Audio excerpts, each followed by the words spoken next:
today we're going to be talking about why a narcissist might ghost you.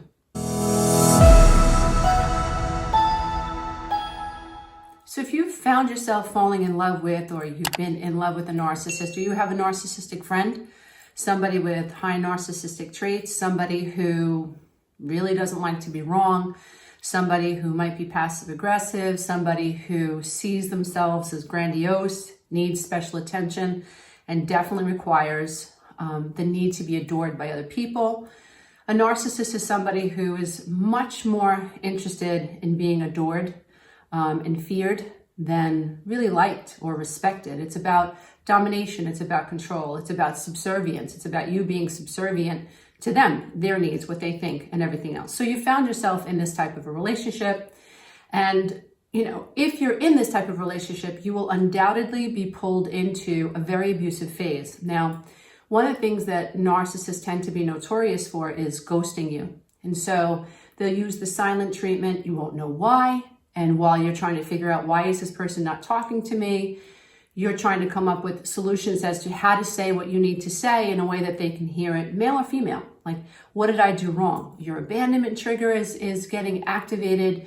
If you're highly codependent, you're worrying about this person liking you. You're worrying about, what did you say to them? Why are they so upset? And you are in a frenzy. You are no longer feeling stable. You're no longer okay. You are in a zone that is making you feel like nothing is safe and nothing is secure. So you are in tremendous self-doubt and lots of times anxiety. This is what they want.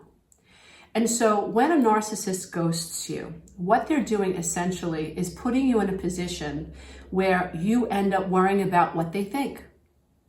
And when somebody stops talking to you, it's a form of dominance and it's a form of control.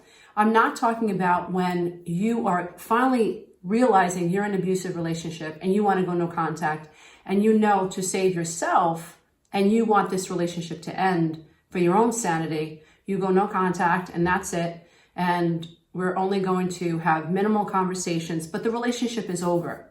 That's a different thing. I'm talking about when you're in a relationship with someone and you are operating under the guise that this is a relationship that you're actually in. You're trying to build it. And someone consistently over time, because it doesn't happen right away, when you manifest or you attract someone with high narcissistic traits into your life, they idealize you from the get-go. You're amazing, you're wonderful, you're the best person they ever met, they've never met anyone like you. Over time, they don't text you. Over time, they don't text you back. Over time, you don't hear from them. Maybe you didn't say something the way they wanted you to say it, and they turn their head and suddenly they're ignoring you. And you're left wondering, like, what did I say? What did I do? That's how it starts, right? And then over time, it's just like little, right? What does the mean? You say to a narcissist, and oh, nothing. It means nothing. Why do you think my has to mean anything? You're so paranoid. You're so sensitive. You're such a negative person. You always think the worst about people. Here comes the gaslighting.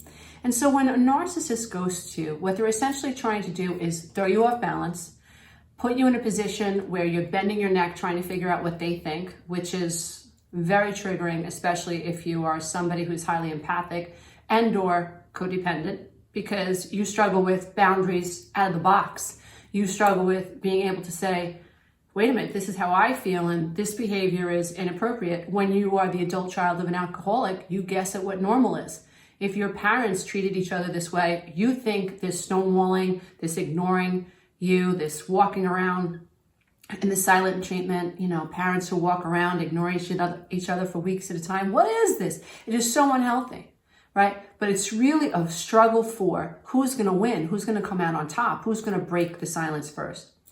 When you are being ghosted by someone with high narcissistic traits, in my humble opinion, because I've been through this myself and I've coached so many people through this dynamic, what ends up happening if you zone out and you peel yourself back, you start to see a pattern begin to evolve. And the pattern is, I got you, I pulled you up, then I pushed you off the pedestal, right? So it's like, think about Humpty Dumpty. Humpty Dumpty sat on a wall and Humpty Dumpty had a great fall. Well, a narcissist is somebody who, shines your shoes, makes you look good, makes you feel good, puts you on the wall, and, You know, very oftentimes when they're already looking for another source of narcissistic supply, they ghost you, and in the ghosting you, they're pushing you off the wall. Now you're cracked up, you feel unstable, you feel off balance, you don't know what's going on, and you're struggling to make sense out of what's happening. So now you finally have a conversation with this person, and here it comes. You get attacked, you get assaulted.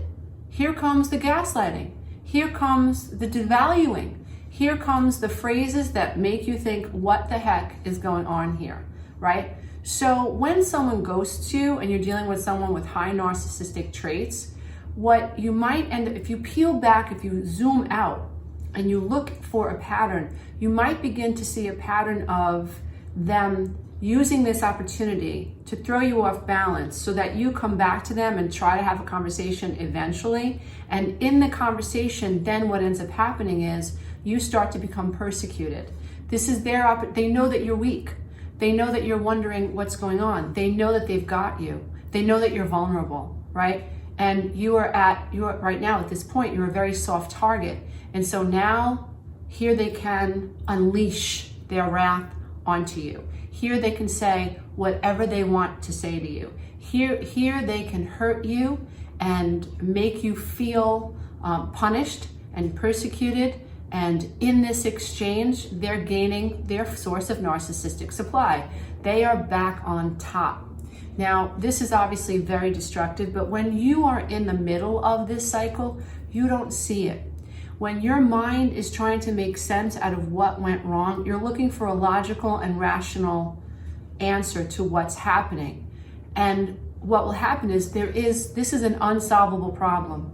And so your rational mind is looking for a way to solve the problem, and it's not solvable because the person that you're dealing with is not rational. The person that you're dealing with is doing this to create instability in your emotional self, in your psychological self. They're doing it to get you to question your right to hold on to yourself and your right to set a boundary. They're doing it to see how much you'll put up with. They're doing it to push your boundaries. They're doing it to make you feel insecure. And why? Because, the more insecure a person is, the more like clay they become, right? If you think about somebody who is not accustomed to this and recognizes this early, like, I'm in an adult relationship, you're not texting me back, or I'm in an adult relationship and you don't call me for 2 days, or, we were together for 3 months, now you're gone for 2 weeks, and what's up with that? So somebody who has a strong sense of self is not going to tolerate that, right? So this person isn't like clay, and if this person holds on to their boundaries, the narcissist won't be able to reduce this person into a pile of putty, which is what they want. Because I always say this, when you're in a relationship with a narcissist, it's two people concerned about one person, and it's not you. Thank you so much for being here. My name is Lisa Romano, Breakthrough Life Coach, and if you'd like to check out the 12-week Breakthrough Coaching Program, where you can learn more skills to help you be codependent no more, check out www.lisaaromano.com. And if you'd like to listen to one of my books for free, just click one of the links in the description box. Bye for now.